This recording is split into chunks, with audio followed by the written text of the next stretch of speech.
hiding from the light. Secrets buried in the coldest ground. We're digging deep where the truth is found. Daphne's case files, we're breaking the chain. Justice rising, no more pain. Evil's end, the final call. Behind the lies, we'll expose it all.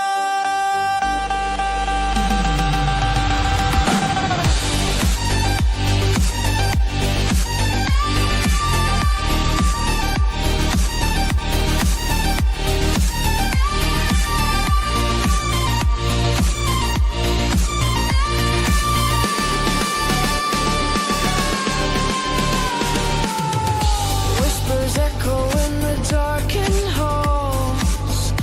Faint confessions on the paper walls. Every victim deserves their say. We're here to chase the night away.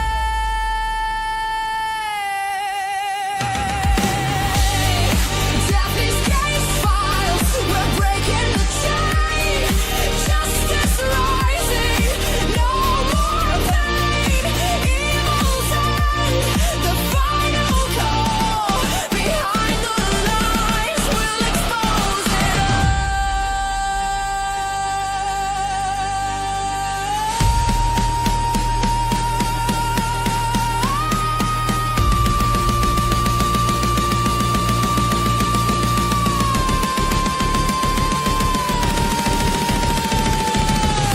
Unseen crimes, they thought they'd won, but the fight for truth has just begun. Every clue, every trace, bringing evil face to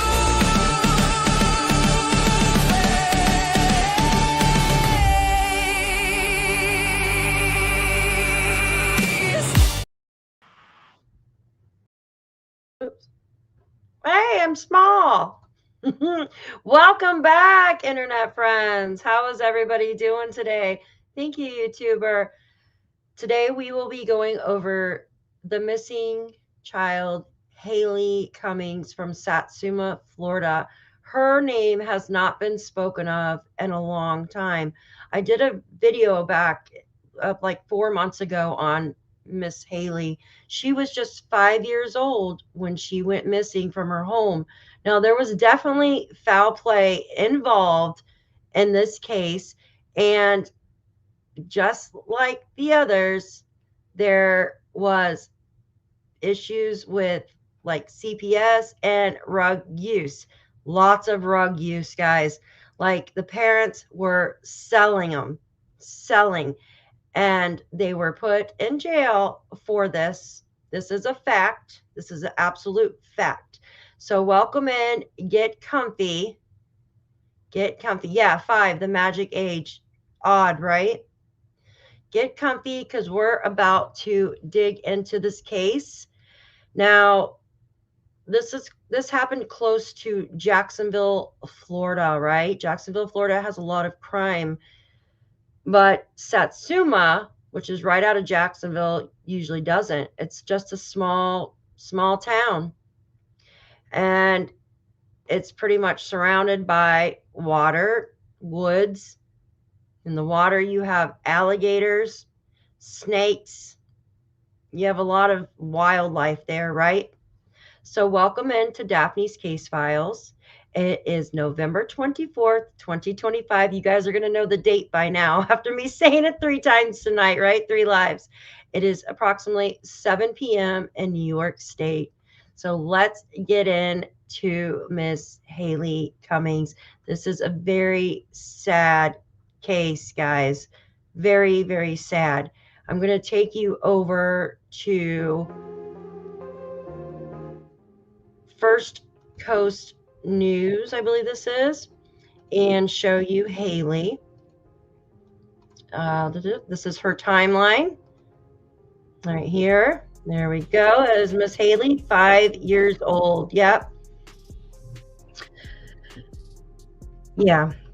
This is Haleigh, 5 years old, and It's just a cute little girl, right?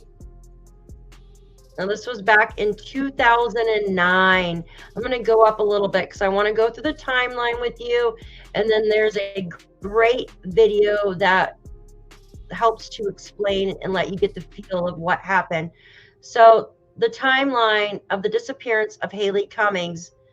Now, this was updated on February 7th, 2019, right? This is Haleigh's father, Ronald Cummings. This was his 17-year-old girlfriend, babysitter, soon to become wife. A lot of talk because they got married while Haleigh was missing.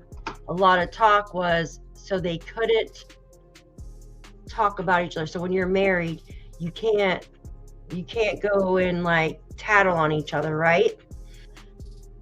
Anyways, March 9th, 2009, Ronald Cummings, 25, and Misty Croslin, 17, are issued a marriage license at the Putnam County Courthouse. They married March 12th, right? There was a reward out for almost $27,000, right, for Haleigh. Now, also in this, you have Misty's father, Haleigh Cummings. He was arrested on prescription fraud following the arrest earlier in the month of Tommy Croslin, which is her cousin, on possession of drugs, in September with a grand theft and a handgun. Lisa Croslin, the mother of Misty and Tommy, was arrested in September on forgery, petty thefts. The arrests are not connected to Haleigh's case, but investigators used them to ask questions about the disappearance, right? Now, this was the search for Haleigh. You guys are going to see how thick, like, the woods and stuff are. It says February 15th, 2009, investigators with the Putnam County Sheriff Office field about 500 leads in less than a week. A woods search is halted and temporarily command post is pulled out. The Florida Times-Union. So this, they were searching a pond. So the reason, no, it's not, it's, yeah, no, she's not the mom. She was the babysitter. It's all going to make sense here in just a minute, I promise. She was the babysitter. The mom lost custody due to rug problems. Yeah. It's nuts. So the story is on the streets there that Misty, the 17-year-old girl that you were just seeing, was the stepmom after they got married, there was a bad rug problem going on there, and she claimed that her cousin came in and took Haleigh and allegedly put her in a chest and threw her in the St. Johns River there. It's freaking horrible. And that's why they had dive teams and stuff, right? But they still have never found Haleigh's body. Still, to this date. That was the last picture taken. February 10th, Misty Croslin calls 911 to report 5-year-old Haleigh Cummings missing at 3:17 a.m. About the same time, her father and Croslin's boyfriend, Ronald Cummings, was coming home from work. Croslin, who was watching Haleigh and her 3-year-old brother, so the 3-year-old brother was sleeping in the same room with Haleigh, right? With Haleigh and Misty. So Misty, the 17-year-old babysitter girlfriend, had Haleigh and Haleigh's little brother, 3-year-old, in the same room. But supposedly someone came in and just took Haleigh, right? So she woke up to find her gone, just gone. The story changes over and over and over, guys. Then it goes on to say September 25th, a letter written by Christina Nene Previtt from jail says she was partying with Misty Croslin and that Haleigh took an Oxycontin pill. Detectives reject the theory on that date. Yeah, I'm telling you guys, it's nuts. And it goes back to February 21st. Investigators say cousin of Misty Croslin's, Joe Overstreet Pictured, who was visiting from Tennessee the night of the disappearance, is not a suspect, but he got in a confrontation with Ron, which is Haleigh's father, and ran off the property. Yeah, I think he had something to do with it, and there's the dad. So they ended up arresting the dad too, even though they cleared him from anything to do with Haleigh, right? Because he was at work. They could prove that. It says Ronald Cummings is arrested though after fighting with his wife's brother, Hank Croslin. So I'm going to bring you over to a video so you guys understand. Guys, this is nuts. This case is nuts. And this video will explain it all in detail for you. Give me 1 second. It's just so sad. To bed feeling safe and secure. But sadly, as we know, that isn't the case for everyone. Some children, it seems, are simply born into situations where they don't stand a chance. Drug trafficking, an underage and possibly under the influence caretaker, well, you've got it all here in this case. And this case is over a decade old with just as many questions now as there was the day that it happened. So get ready because this case has a lot to unpack. Hey guys, I'm Annie Elise. This is 10 to Life. Let's jump in.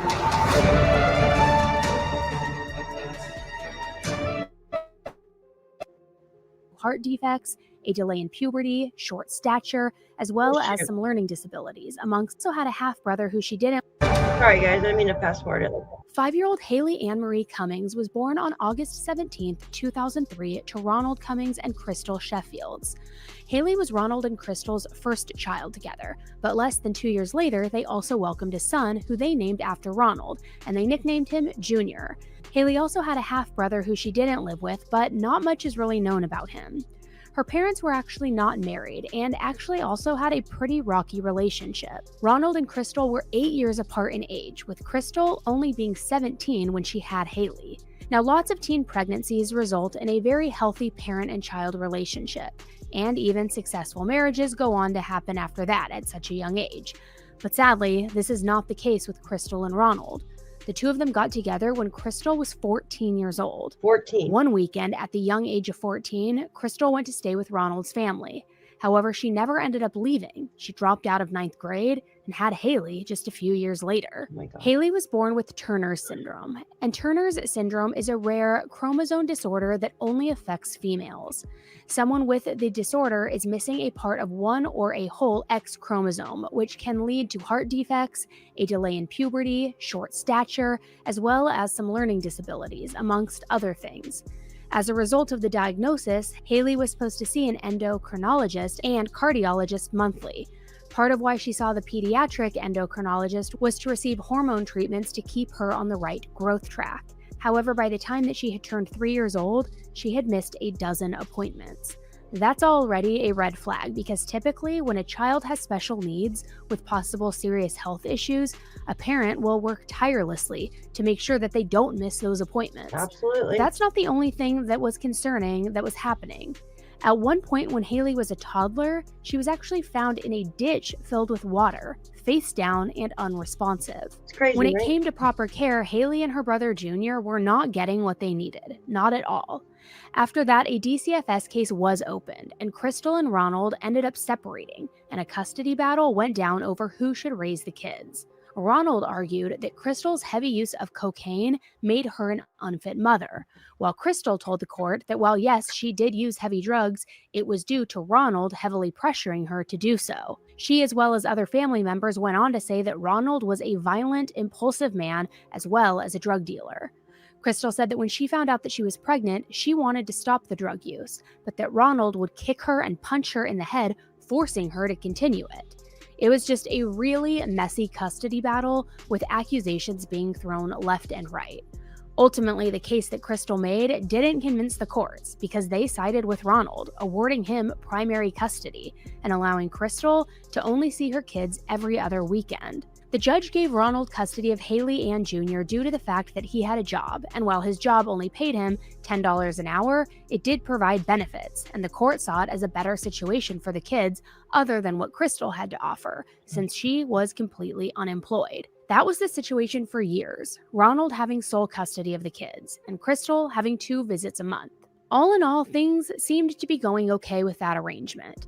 So now let's talk a little bit more about sweet little Haleigh.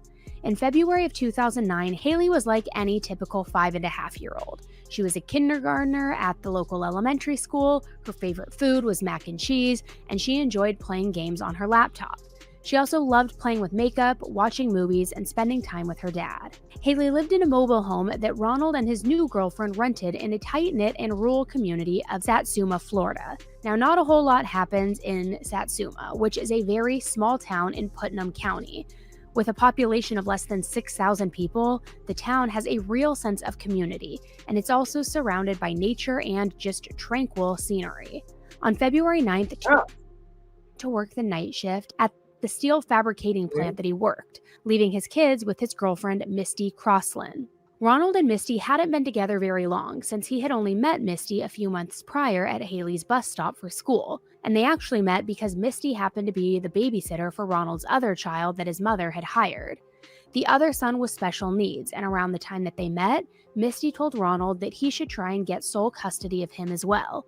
She made him aware that the son's mother was on drugs and would leave the child with irresponsible people. Ronald and Misty became friends quickly, with Misty first becoming Haleigh and Jr.'s babysitter, and then, shortly after that, the two of them began dating. Ronald apparently had a thing for younger women, because at that point, he was 8 years older than Misty, making him 25 years old and her 17.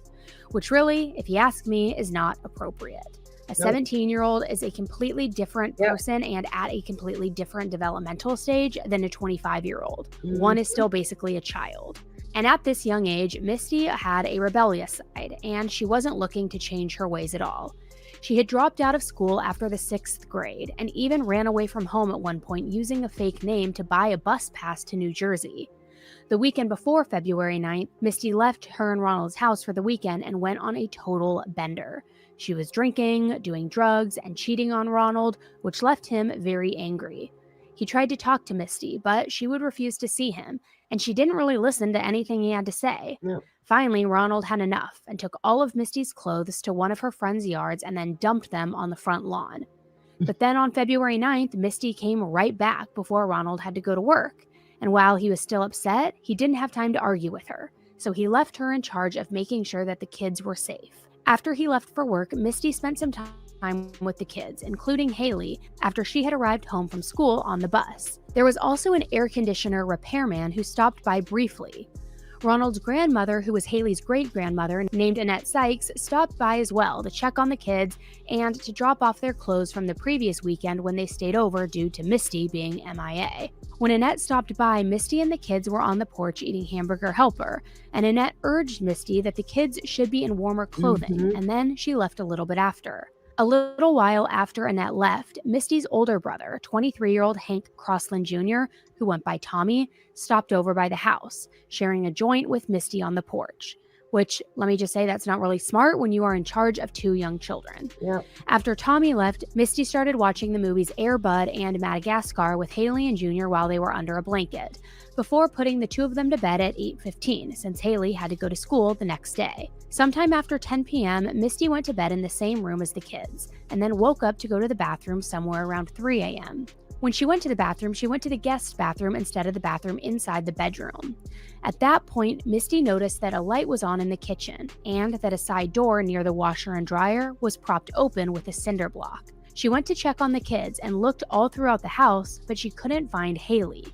Misty didn't call 911 until 3:27 a.m. when Ronald came home.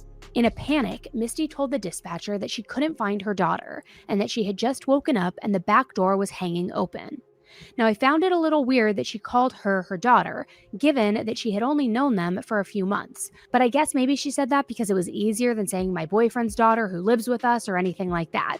Or maybe because in some sense she Yeah. had taken on a motherly role in Haleigh's life. In the background of the 911 call, Ronald was frantically shouting Haleigh's name. The dispatcher told Misty to assure her husband that police were on their way and asked questions to get a good description of Haleigh. Misty described Haleigh as not being very If you guys are interested, I have that dispatch on my YouTube channel. It should be under the playlist Haleigh Cummings, and the dispatch to that is under there. And wow, that's all I gotta say is wow. He freaks like a normal parent should.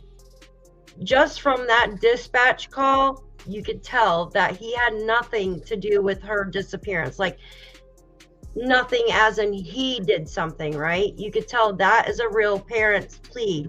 He is flipping out. Like he's cursing at Misty. He's cursing at the cops. Like he's going off, right? He's like, where's my effing daughter? Who freaking crying, yelling, all of it, every emotion at the same time, right? And you could just tell he had nothing to do with his daughter's disappearance. I mean, he was at work. But because they were into rugs, that's what happened, basically. tall, but with curly long hair, and then she had a hard time giving an accurate weight, saying that she might be somewhere between 40 to 60 pounds. Ronald then took the phone and said, I need somebody to get here now. I just got home from work. My 5-year-old daughter is gone. I need somebody to get here now. I'm telling you, if I find whoever has my daughter before you do, I will kill them. Yeah. I don't care if I spend the rest of my life in prison. You can put that on recording. Oh, yeah. I don't He care. said that. You said your back door was wide open? That was brick. Like, the brick on the floor. Like, when I went to sleep, the door was not like that. What is the brick? It's on the deck, on the stairs. Like, we have, like, a walkway. And there was a brick laying there? Yes, it's still there. Was your back door locked, do you know? Yes, but that's what always stays locked. Man, I need somebody to get here now. I just got home from work. My 5-year-old daughter is gone. I need Okay. somebody to be here now. I'm Listen to telling you. me. Listen to me. We got 2 officers. If I find whoever has my daughter before y'all do, I'm killing them. I don't care. I'll spend the rest of my life in prison. I'm telling you, you can put it on record and I don't care. After the call ended, the dispatcher quickly called back. Ronald answered hysterically, crying and swearing. The dispatcher did their best to try and get Ronald to stay on the phone until the police got there, but the line went dead once again after Ronald had yelled, "Give me my fucking phone. We've got better people to talk to than some mother effers who aren't coming." Tell him we got him coming. He needs to try to calm down a little bit, okay? The officers are going to come out there and do what they can. We can't have him screaming and yelling at the officers whenever they get there, okay?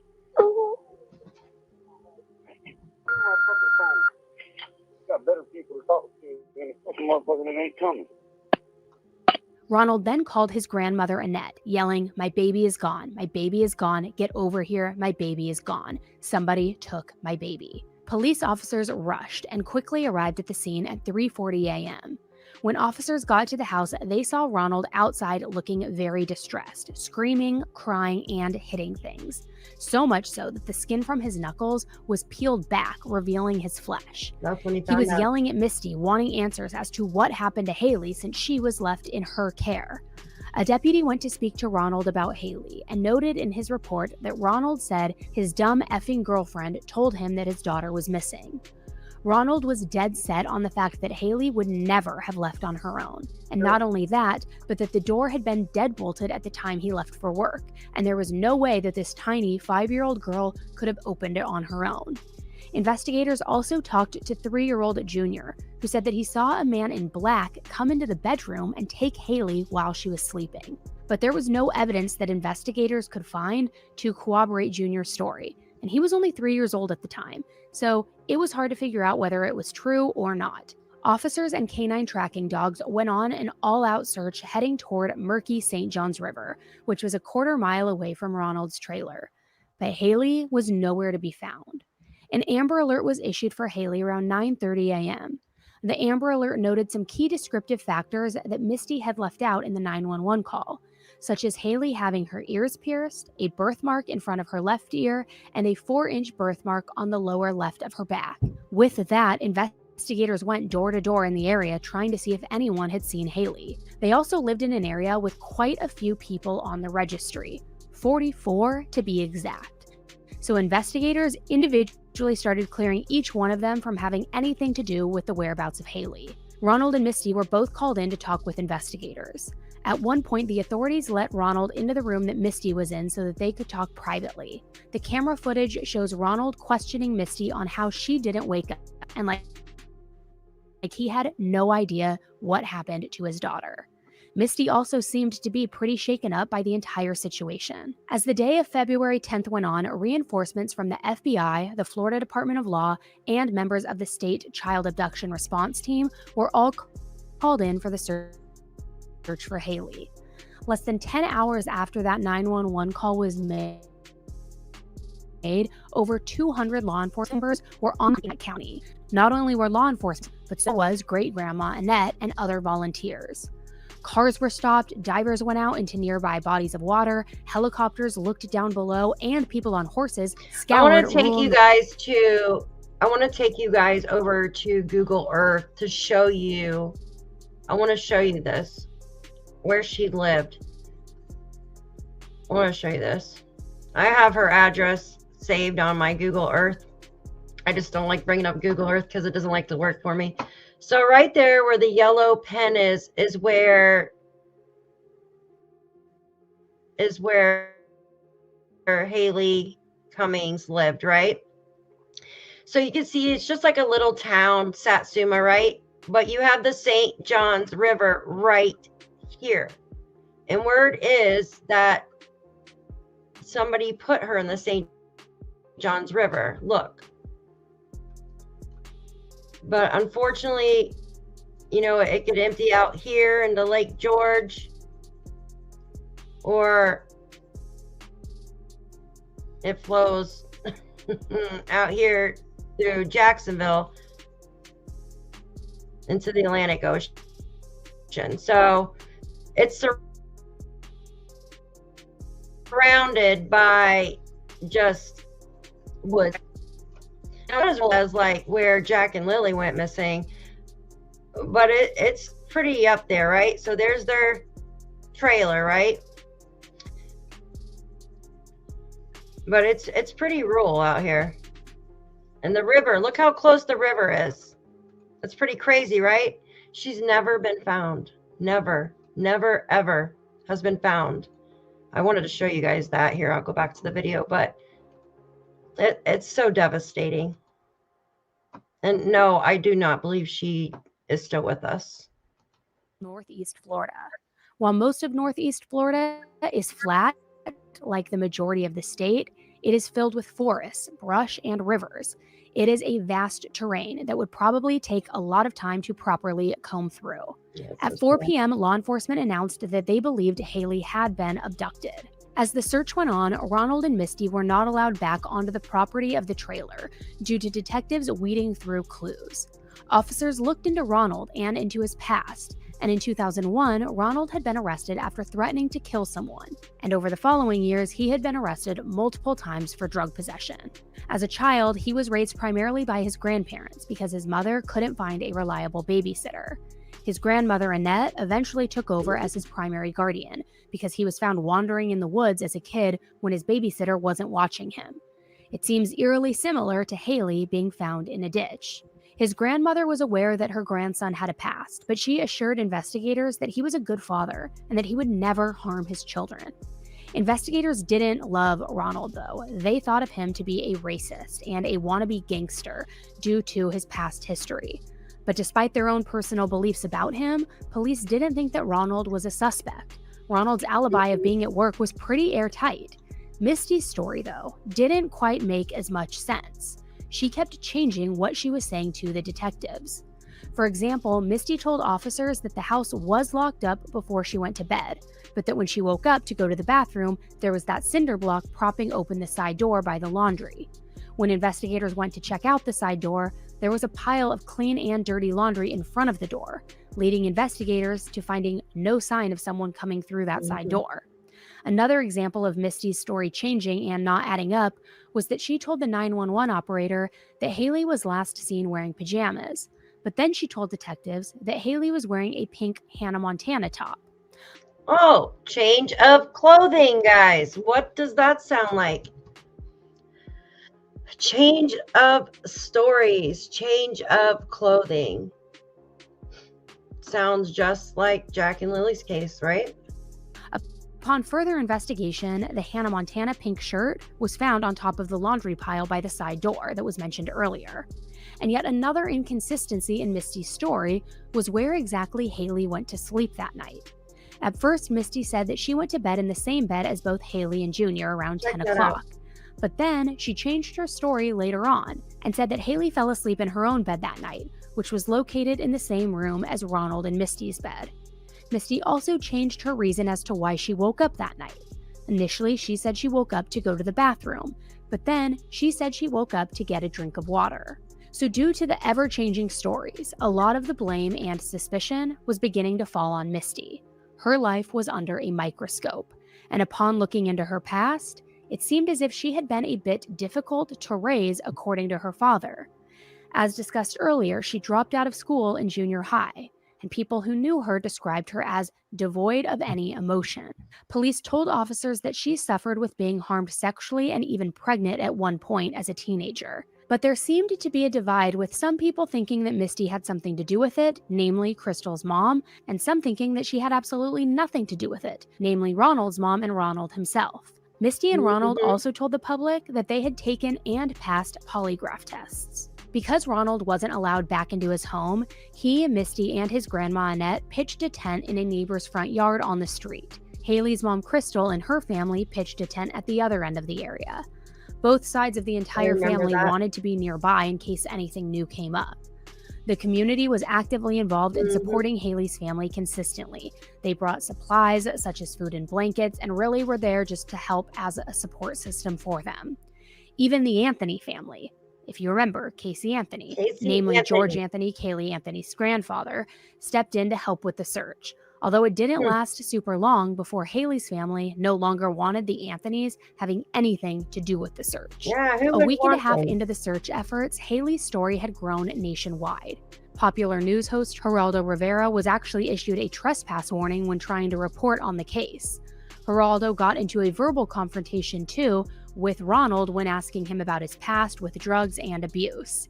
Family members of Haleigh's went on different news programs, including The Nancy Grace Show, all to discuss their issues and theories about the case, garnering even more national attention. Haleigh's face and Haleigh's name was everywhere at this point. But things were not looking up for the case, and after weeks of looking into the hundreds of leads for Haleigh, officers were still unsure of where she was. But things for Ronald and Misty were about to change, because exactly 1 month after the disappearance on March 9th, 2009, Ronald and Misty, as well as multiple family members, went out to eat at the local Chili's. Now, this wasn't just any old dinner, because at one point in the evening, Ronald pulled out his grandmother's diamond ring and proposed to Misty. Misty didn't even hesitate for a second, but she happily said yes. But remember, because she was only 17 years old, her parents had to sign off on her getting married, which they did. Their engagement was rather short, 3 days to be exact, and that is only because there is a 3-day waiting period in Florida before someone can get married. Misty was absolutely thrilled, and she told the media that she knew that people were going to scrutinize their decision, but that at the end of the day, everything was about Haleigh, and that she would have wanted them to get married. So the two of them got married in an outdoor backyard ceremony because the church that they wanted to get married at refused to do the nuptials due to the pastor not approving of the union. And I'm just going to say that if my child was missing, an impromptu wedding in the midst of the searches would probably be the absolute last thing on my mind. It is so freaking bizarre in my opinion. Ronald and Misty didn't get back to the search party after the ceremony either. Instead, the day after the couple got married, they traveled to New York City to appear on the Today Show. Ronald told the Today Show host when asked about getting married shortly after Haleigh's disappearance, "I don't understand why it's any of anybody else's business, to be honest with you. It's nobody's business what I do in my personal life." which it is everybody's business because everybody's looking for your daughter and you're not. You're getting married and now you fled to New York to go on the Today Show. Exactly. Misty also acknowledged that her story did change, but when pressed further as to why it changed, she simply said after a long pause that she didn't know why she did it. She also told the host that she walked out of an interview with investigators earlier in the week because she thought that she wasn't being treated right and that she was being made out to be a liar. Ronald and Misty Cummings are with us exclusively this morning. Good morning to you both. Thank you for joining us. Oh, yeah. Ronald, your daughter Haleigh disappeared a little over a month ago, and since then, you've spoken to the media, you've taken the polygraph test, both of you have, opened up your home, what was your home, to us to see where Haleigh lived, give us a better sense of her. None of that could have been easy for either one of you. So why did you want to come here today? What are you hoping to accomplish, Ronald, today? To get the focus back on my daughter is missing. My 5-year-old girl is gone, and I want to find her. Where do you think the focus has changed when you say get the focus back on her? I think they've changed to my personal life and being married and everything else when they should be focusing on my 5-year-old daughter. Do you think the police have done an adequate job searching for her, Ronald? Are you comfortable with the job they have done so far? So far, You are? yes. Have they said anything to you about any possible leads at all? Nothing. Michelle just referenced your son, your 4-year-old son, and the fact that he said that somebody, a man dressed in black, had taken Haleigh out of the trailer that night she disappeared. Did he tell that to either one of you? Misty, you were there at the time. Did he say anything to you at the time? Mm-mm. Nothing. Nope. Me either. No. I think this is some of the garbage that Geraldo and Crystal, the mother's, made up, but I'm just going to leave that at that. Oh, so you don't even believe that Ronald Jr. said this at all? I don't know. I wasn't at home. I was at work. You were. I can't tell you honestly. You were there, Misty, and I know when Ronald just said that So in the beginning, I just want to say this. In the beginning, the dad, Ronald, right, acted like, what the hell, my child's gone, what happened to my kid, like freaking out like a normal parent, right? Now do you see his demeanor, how it is? Like he knows what happened, so he's just like he has, you know what I mean? Yeah, watch Misty's eyes, exactly. He knows what happened to his daughter, so like he's just smug, right? Yeah, she failed her polygraphs, all of them, every single one, but they can't be used in a court of law. focus has been removed from his daughter, a little girl that you also care very deeply for, to other people. Yep. A lot of the focus has now been on you and the police saying that you walked out of a meeting they were having with you, walked away. Why? The What tongue. happened? You stopped The talking. tongue. Tell us what happened. Something must have upset you. There was a new guy that was new to the case, and I didn't feel comfortable with him. He was just being very rude to me. And I told John Merchant and the state attorneys I would talk to them, but I wasn't going to talk to the What other was guy. he doing? What was he saying? He was just like being rude, like yelling, and pretty much telling me I'm a liar. So he was accusing you of lying to him. Yeah, Let's go back After through. past polygraphs. after passing. You both clear. They said to you, you have passed the polygraph test. Absolutely. No, I think part of the problem has been, Misty, yeah, Robin is correct. She is not out of jail, right? She has been in jail this entire time since on they arrested her like shortly after this. They set her up. They set up a rug sting, and got them for selling like prescription pills. Now he knows, okay, yeah, the dad's been in and out, but she's still in there because they couldn't get her on hurting Haleigh. It was her and her cousins. That's who it was. They couldn't get her and her cousins on hurting like doing whatever to Haleigh because they can't find Haleigh's remains.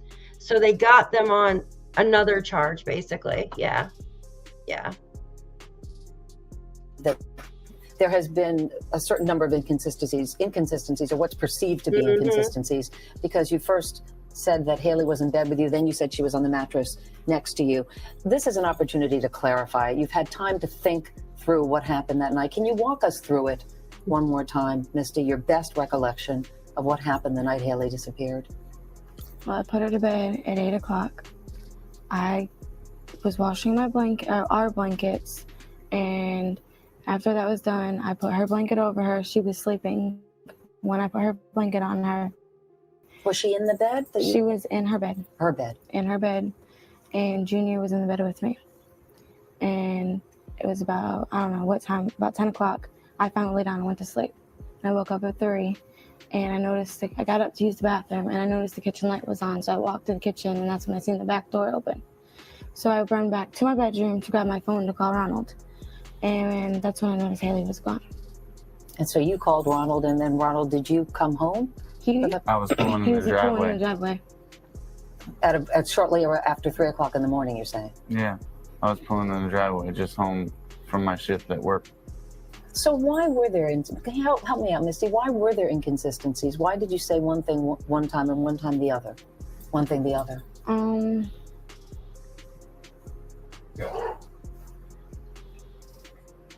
I don't know. But you know you did do know. that. Yeah. And you're not sure why. Yeah. And then yesterday, you guys got married.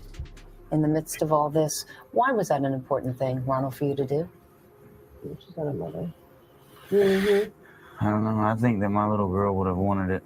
I would have rather her have to have been there. So obviously, when we get her back, we will do a much larger, better wedding. But we're just that's still drawing the focus off of Haleigh. We need to be focused on Haleigh and not what I'm doing in my personal life. But can you understand why some people might be confused by it, or do you accept that? Or There you go. I don't understand. Who does he sound like? Who does he sound like? People need to be focused on, which is true, but what your actions have made your daughter disappear, dude. That's why people are focused on you guys, because of your actions equals missing child, right? And that one sitting next to him, her and her cousins absolutely did it. They just could not find, I'm actually positive to say that. Like usually I say allegedly, I'm pretty absolutely positive from speaking to locals and stuff when this happened. And I'm not kidding. Like this case, I'm telling you, that her and her nasty cousins did something. Why it's any of anybody else's business, to be honest with you. Nobody's business what I do in my personal life. I go to work. I support my family. I don't know what my personal life has to do with national TV. My daughter is missing. That's what has to do with national TV. We need to get my daughter's face back on TV and get her found. Needless to say, the public was not happy with Ronald and Misty's choice to get married and then travel to New York in the middle of what can only be described as pure chaos. And who took particular offense to their marriage and to their trip was Crystal's attorney, Kim Picazzo. Kim told the media, any common sense, right-thinking person would think it's horrific. That is an understatement. For him to get married or even get engaged as the sheriff is searching fields for his daughter. Kim's sentiment on the situation was pretty much the opinion of most people. Most people can't imagine not being out every day doing everything they possibly could to bring back their child. But yet Ronald decided to get married and then head to New York? If they really wanted to do news interviews, it's not like they couldn't have done them all near the home like they had been doing. Why travel? So after getting married, the newlyweds moved into Ronald's grandmother Annette's house, even though investigators had now cleared their trailer and gave them the okay to move back in. But the marriage wasn't off to a good start. Not only was Haleigh still missing, but Ronald wasn't coping well. Annette claimed that she would often find Ronald laying on the floor holding Haleigh's photo, crying and talking to the picture. As the weeks went on, rumors in the media spread like wildfire. At one point, the media said that Haleigh's skeletal remains had been found, when in reality, the remains that were found was that of an alligator, not Haleigh. Not only that, but the investigation was only continuing to heat up. Months after Haleigh vanished, no arrests were made, and law enforcement didn't have a lot to go off of. The sheriff on the case, Jeff Hardy, told the media that Misty wasn't a suspect, but she knew more than she was letting on, and that the only consistent thing consistent with her was the inconsistencies, referring to her story changing so much and not making much sense at times. News came out that Misty had lied about passing that polygraph test, and she actually had taken 4 polygraph tests, and she failed all of them. She also failed a voice stress test. But Misty's story began to evolve yet again, and as the investigation continued, a new name came up. Misty said that she was sexually harmed as a child by her older cousin Joe Overstreet. Now, the day the world found out about Haleigh vanishing, which was February 10th, Joe had left the state and went back to Tennessee where he lived. Investigators learned that Joe was on probation at the time and broke his probation by going to Florida. They also learned that the day he left, the car that he was in with a friend was searched at a checkpoint for all of the cars that were leaving the area where Haleigh had disappeared from. Haleigh was nowhere to be found in the car, nor was any evidence of her ever being in the car, so Joe was ruled out as a suspect. But his name kept getting brought up in theories and gossip, so he got an attorney just in case. The main theory that Joe was the prime suspect came from Tommy, Misty's brother. Tommy told his attorney that Joe killed Haleigh because he couldn't find a hunting rifle that he came over to borrow. Tommy told his attorney that Joe most likely strangled Haleigh due to losing his temper over the missing gun. He also told his attorney that Haleigh was limp and quiet in the back of the car, and that she might have even been dead before exiting the trailer. There's a river right behind the home that Haleigh was living in, and Tommy said that Joe took Haleigh down to the dock and didn't come back with her. Misty then told investigators that Joe put Haleigh in a black bag and took her away along with having a concrete block, a bat, and a rope. Tommy said that Joe threatened him for his life if he didn't go along with the plan. But due to no evidence ever found in the river and Misty's track record of lying, no charges were pressed and Joe's involvement was only ever a theory. Now, if you remember earlier, Misty said nothing about her cousin coming over the day of Haleigh's disappearance. According to her first story, only Annette and her brother Tommy and that air conditioning repairman were the ones to come onto the property that day. Then on August 6, 2009, Ronald was arrested around midnight for burglary with assault after he got into an argument with his brother-in-law and father-in-law. Misty had called them and said that she didn't want to live there anymore, so they came to get her and the violence ensued. They drove away and called 911, and he was arrested shortly after. He was released on bail later that morning and left the jail with none other than Misty herself. Talk about toxic. On August 17th, which was also Haleigh's 6th birthday, a press conference was held. During that conference, law enforcement announced that they considered Misty key in Haleigh's disappearance, and that physical evidence contradicts her sketchy account of what she was doing on the evening that Haleigh was last seen. The sheriff's office said they no longer thought Haleigh was taken by a stranger, and that Ronald and Crystal were not suspects. That night, there was a balloon release as well as a school supply drive in Haleigh's memory. 2 days later, Texas EquiSearch announced that Misty had done another polygraph in Florida, but had failed it with huge deceptions, which just led even more people to think and be convinced that she was somehow involved. At the end of September, over 7 months after Haleigh disappeared, new information was finally announced. This time, multiple people claimed to be witnesses at a party where Misty was on February 9th. This was the same night that Haleigh disappeared.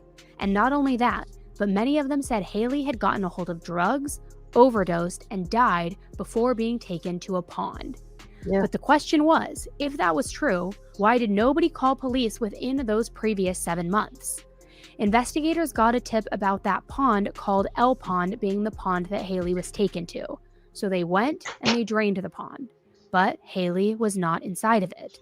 But that left people even more confused, because why would anybody lie about such a thing?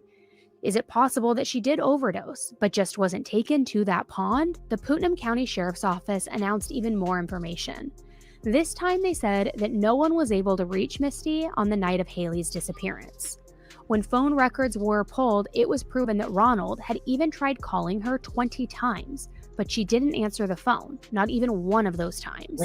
Not only that, but her brother had gone to the house, and apparently the lights were all off and no one answered the door.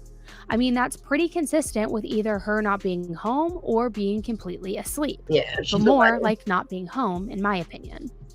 On October 6th, Ronald and Misty's attorneys announced that the couple was getting a divorce. 9 days later, the divorce was finalized. Literally the fastest divorce that I think I've ever heard of. Mhm. Ronald went on the Nancy Grace show to discuss his marriage ending and said that, quote, family problems, everything else doomed our marriage. Now, after that, life started to almost go back to the new normal, so to speak. The case of missing 5-year-old Haleigh was barely talked about anymore. All of the help that came from out of town, such as law enforcement and bounty hunters, had left, and over 4,000 tips had been followed up on, and nothing turned up. And Ronald and Misty were back to their old ways of illicit drug use. And Ronald was once again selling drugs. In fact, Misty's dad, Hank Croslin Sr., even went as far as to file a police report against Ronald, saying that the drugs he bought from his ex-son-in-law practically killed him. It was just an all-around shit show. Misty and her friends went on to buy drugs one day and were robbed in the process of it, leading to an investigation. Jen, you didn't have to do that.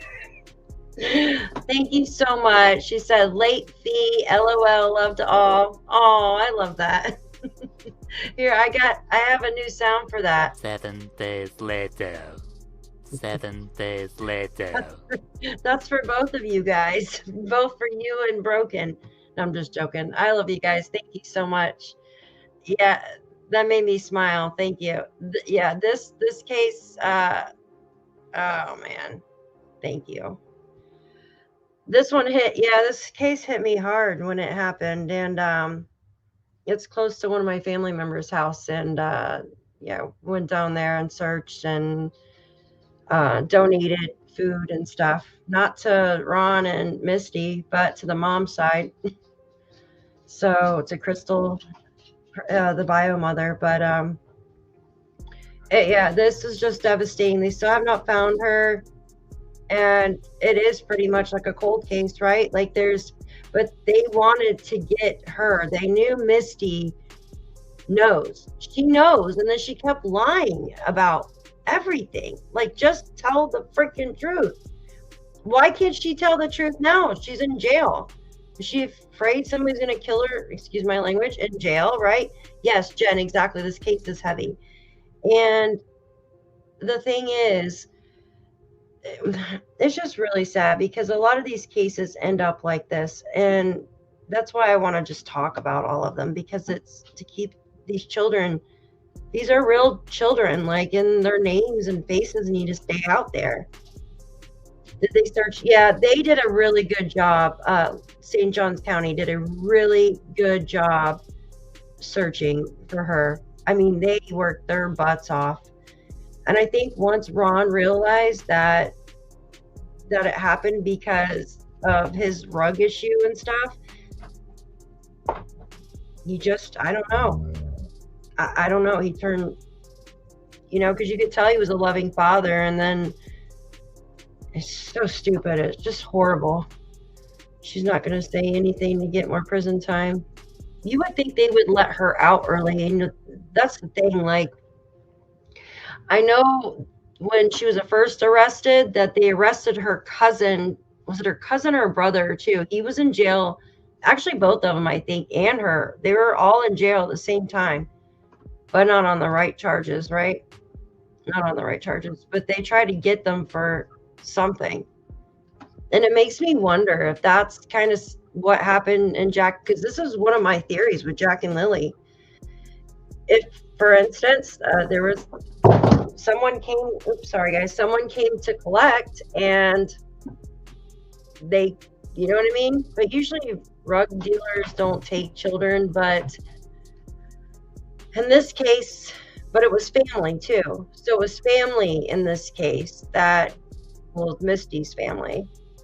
So it makes me wonder if Daniel's family took the kids for something. But yeah, he was blindsided at first. There you go. That's the good way. That's the best way to say it. I think he knew later on that something wasn't right, but he took her side at first for a while. Yeah, and then they got married, I think, because they couldn't testify against each other too, in my opinion. But it's so devastating. It gets worse. Both Misty and Ronald were ultimately arrested due to drug use and selling. There you go. But a statement had to be put out from the police department that the arrests had nothing to do with Haleigh. But Yep. despite the arrests, the drug use and the selling did not stop. The police department got a tip about Misty attempting to sell OxyContin pills, which led to a month-long undercover operation and investigation. And in January of 2010, multiple arrests were made. Misty, Ronald, Tommy, and 2 of her friends were all arrested for drug trafficking. Undercover officers bought over 300 pills from the group on 7 different occasions. They're all in 10 packs. There's 100. Yep. That should be 10 in each one. Yep. So just whenever. I mean, it's going to take a couple days to get this 200 of them. Well, I've got 2 weeks to play with, dude. So, So stupid, 2 right? weeks, whatever. Okay. I'll get it for you, no problem. 2 weeks, I can make the money to pay for them and eat them myself. Right. There you go. Hey, do me a favor. Misty had the biggest sentence, with 25 years in prison. Mm-hmm. Ronald and the rest of the crew were given 15-year sentences. In 2012, she did a jail interview. I just feel like Yes, Michelle, that's exactly what they did. That's exactly what they did. They couldn't find Haleigh's body, so they got them on the rug charges. Absolutely. So yeah, now she's like a middle-aged woman.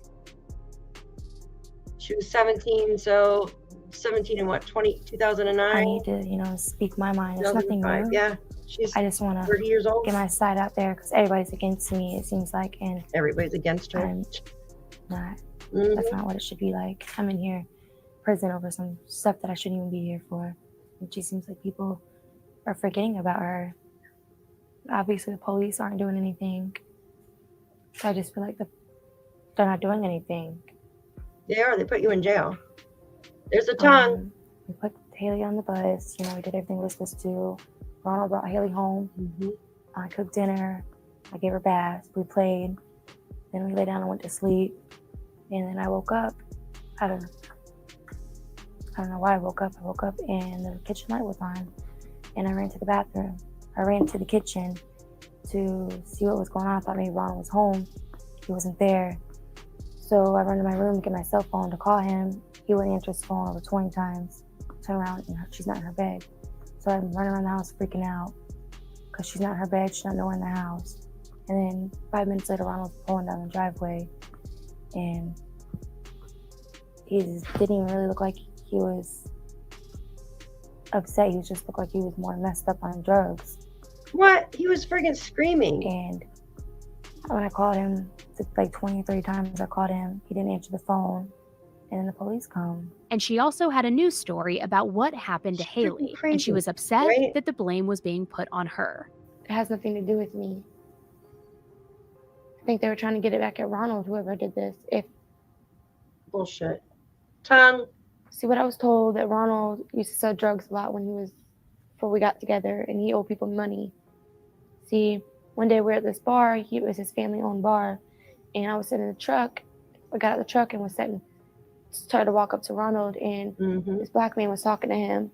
And Ronald's like, I need you to go sit back in the truck. I said, why? Why can't I hear? And the black man said that he knows where Haleigh is. The Mexicans have her, and if Ronald pays this much money back, then he could go get her on Friday. And that was a long time ago. I don't know who would have took her. I don't understand why they would have took her. Mm-hmm. It just doesn't make sense to me. No drug I guess dealers we are going to talked about take. the abuse that Ronald gave to us. All of us, me, Haleigh, and Junior, went through abuse with him. He was always messed up on pills. He used to beat us all the time. If the kids would get in trouble and I would tell him to stop, like he smacked his son in the face and I got mad at him. I said, don't do that. He started bleeding. He laughed about it. And I got beat up for it because I stuck up for the kids all the time. Bullshit. I had them kids 24/7. Yes, I took care of them 2010. kids. I gave them baths, took them to school, fed them, done everything with them. Their family didn't do anything. And they're out here putting blame on somebody that they shouldn't be putting blame on. And all I try to do is be a mother figure to them kids because they didn't have a mother. And it hurts me walking around here every day and just knowing that the police I think so. even think that. Sadly, to this day, Haleigh has not been found, and there has been no arrest made in her case. Haleigh is one of Florida's 7 unsolved Amber Alerts, and people have been left stumped with her case. Investigators have made it clear that the chances of Haleigh's disappearance being from a stranger are not likely, and that it is evident that Misty knows more than what she is willing to say to authorities. Haleigh has never been pronounced legally dead, but it's been made clear that investigators don't believe she's alive. In 2019, the investigators on the case in Putnam County stated that they believe that Haleigh is dead from an accidental overdose of prescription drugs, and they think that her body was dumped in a river. But with no confessions or recovered body, it is impossible to make an arrest or be sure of what happened to Haleigh that February night. So they think that it was an accidental overdose, right? Now that's with one child. There was Haleigh had a 3-year-old brother there, right? Like Jack and Lily, pretty much same ages, pretty much, right? Same years apart and stuff, boy, girl. What if something similar to this happened to them? What do you guys think? Could it have? And allegedly Daniel or a family member went and so say the kids got into some rugs laying around. What if they were playing in the bathroom where allegedly that's where the stuff was left? That's why there was a huge fight that day at the house with the family and everything. Because they found a stash or something in there or found out that's what happened. I don't know. Right? It just very similar. Theories still run rampant as to what happened that evening. Some think that Misty's brother Tommy did something to Haleigh while under the influence. Absolutely. Others think that Misty herself was under the influence and not paying attention to her surroundings to know what was going on that night. But again, these are all just theories with no hard evidence. It is sad to think that Haleigh would have celebrated her 20th birthday recently. Yeah. The remaining people in Haleigh's life have attempted to pick up the pieces of their lives and move forward the best that they can, all while hoping that one day justice is served for Haleigh. Her great-grandmother Annette kept hope over the years and was hoping to know what happened to Haleigh before she died. She kept all of the gifts that people had sent for Haleigh over the years at her house. Annette was unfortunately diagnosed with stage 4 cancer in both her lungs and her liver, and sadly, she died earlier this year before getting the answers that she desperately was seeking. Ronald was released from prison last year, and while in prison, he was no saint, and he got in trouble often, whether it was from fighting, unauthorized use of drugs, possessing weapons, or more. He never stayed out of trouble for long. But in October of 2022, Ronald was released early due to him qualifying for incentive gain time after serving 85% of his sentence, according to Florida law. But Ronald's second chance at life was short-lived, because on Christmas Day of 2022, he was arrested again, and this time was put in jail for a slew of reasons. Officers were called to the scene of a car crash where they found Ronald passed out at the wheel with a bottle of liquor on his lap and the engine still running. After several attempts to wake Ronald up, it was clear that he was severely intoxicated by his moaning and his slurring of words. He finally tried to get out of his car, but then sat back down and attempted to turn the car back on after an officer had shut it off. The officer kept telling Ronald to get out of the vehicle, but Ronald refused, which led him to physically be pulled out, only making Ronald more belligerent. Ronald pushed the officer and tried to get the gun from the deputy's holster. After a lot of physical and verbal resistance from Ronald, officers were able to finally detain him. Oxycodone and a bag of marijuana was found on Ronald and in his car. Ronald was sent to the Putnam County Jail on a $185,000 bond, where he still is today. Misty, on the other hand, is still in prison, and she isn't set to be released until 2031. She also has had a hard time staying out of trouble in prison. She has been written up multiple times for a sex act, possession of contraband, spoken threats, and so much more. Haleigh's mother, Crystal, eventually got married and now goes by Crystal Griffiths. She was given custody over Junior and even allowed for visits from Ronald's grandmother, Annette, up until 4 years ago for unknown reasons. Crystal was arrested in 2013 for theft and disorderly intoxication, and then again in 2014 for a drug paraphernalia charge. But after the arrest, Crystal has gone on to live a quiet life with her family, still residing in Florida. Truly, though, there are still so many questions about this case. Why was Misty unable to keep her story straight? Was Misty home all night, or did she go to a party? Why did Ronald leave his kids with Misty in the first place after her crazy bender of a weekend? Why were Misty and Ronald acting so impulsive so soon after Haleigh's disappearance? Was this just a case of a child getting into a drug dealer's stash and Misty panicking in that moment? There are so many red flags in this case. Let's just hope that whoever did something to Haleigh is held accountable and that Haleigh can get the justice that she deserves. It seems like the only thing that's certain is that poor little Haleigh never stood a chance in the drug-filled, deceptive, criminal-minded family that she was born into. We can only hope that this sweet little girl can be found and that whoever is responsible will be properly punished. I'm interested to hear from you what you think happened to Haleigh and if you've heard any more about this case. So let me know in the comments. Her channel, I'm going to put it here because she's... Now, this video, too, this was made 2 years ago, guys. 2 years ago. I'm just going to share her channel. So if you guys want to go subscribe to her channel, she's great. Like, yeah, thank you, guys. Thank you. Sad, right? Sad. Very sad. I just want to show you one more thing before I let you guys go for the night. I know I've had your attention for a long time today. I wanted to push myself to see how, like, you know what I mean? Like how long I can actually go for. This was Misty's polygraph results, and then there's just a short video, and then I promise. So Misty Croslin took multiple polygraph tests in connection with the 2009 disappearance of her stepdaughter, Haleigh, and reportedly failed them miserably, they said, showing 99% deception. 99% deception, guys. Imagine that. Initial claims immediately following the disappearance, both Misty and Haleigh's father, Ronald, told the media they had passed polygraph tests administered by police. I just want to leave that there with you guys. I just want to leave that there. So they told everyone that they passed, but they didn't, right? That's freaking nuts. Makes you wonder, right? All right, last thing. Where is it at? What did I do with it? Is this it right here? Yes. This is just a short clip on just the most recent update, guys.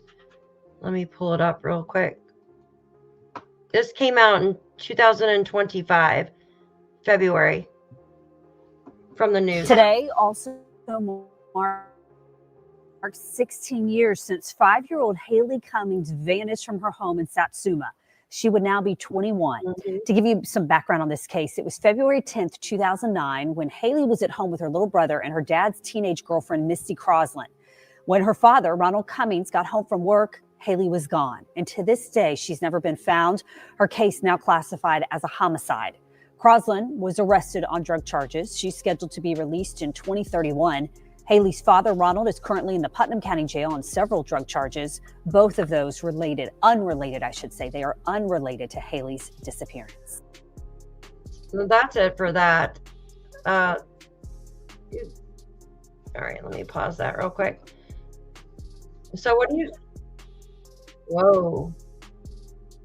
That's Nancy Grace. That was her interview. Why am I so tiny? That one was Nancy Grace.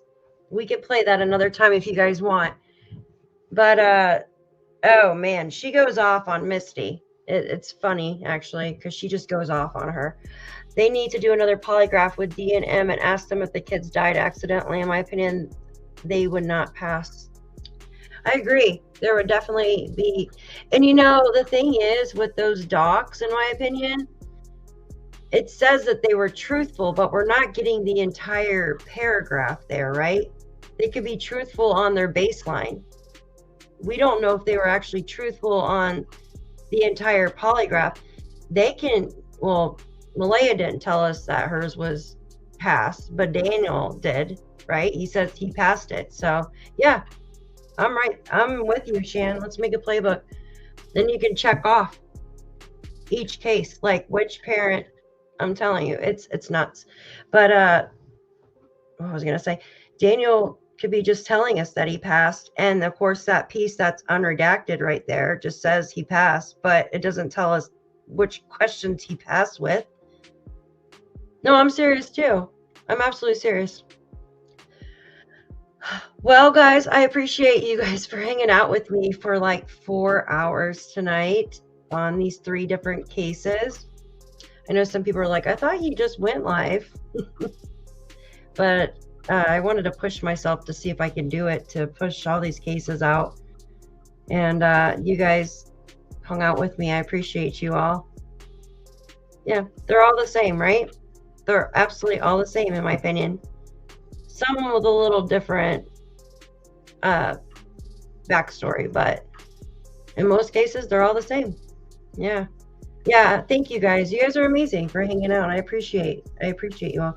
Shan, you know, like your little message comes up with a little phone next to it.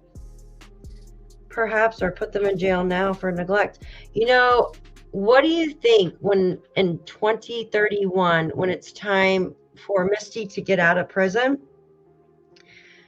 In my opinion, they're going to try to keep her there longer. Like they're probably digging right now or have backup to keep her there longer. And I'm not kidding. I'm not kidding. They're probably digging for something now to keep her in there. Thank you, Mary. Thank you. They need a special task force for some type of children that go missing so they can help locally. Yeah, no, I agree. I agree.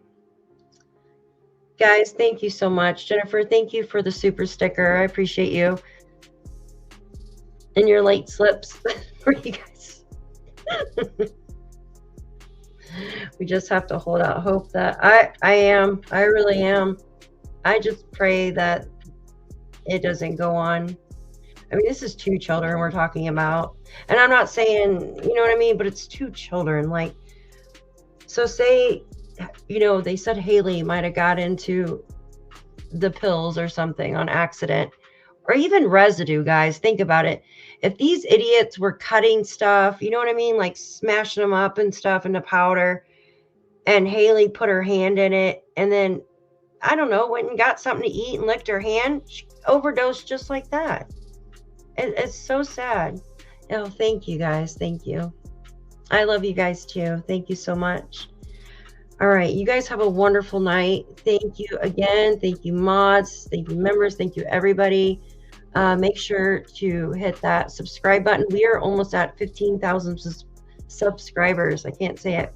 The dog's over here pouting, so it would not take much. Exactly. Yeah. I should just tell the freaking truth. Like, give it up. Tell the truth, right? Look how long it's been. All of them. It just pisses me off. All right, guys. Have a great night. Thank you so much. I adore all of you. Have a great night, guys. Thank you so much. Good night.